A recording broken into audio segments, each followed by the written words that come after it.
আরো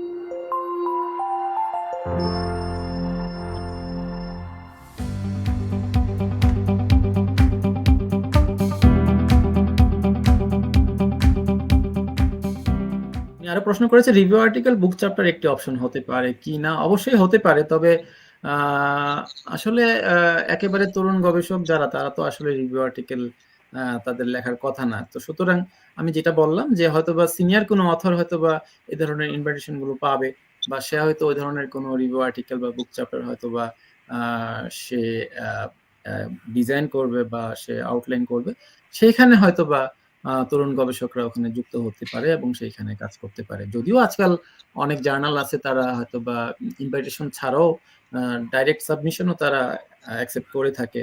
তো যদি সেই ক্ষেত্রে কোনো তরুণ গবেষক মানে সে ক্যাপেবল হয়, অনেকেই আছে খুব ভালো মানের পাবলিকেশন করেছে, তরুণ গবেষক কিন্তু ভালো পাবলিকেশন করেছে। যদি সেরকম করতে পারে তাহলে পরে রিভিউ আর্টিকেল বা বুক চ্যাপ্টার হয়তোবা একটা ভালো অপশন হতে পারে তার জন্য।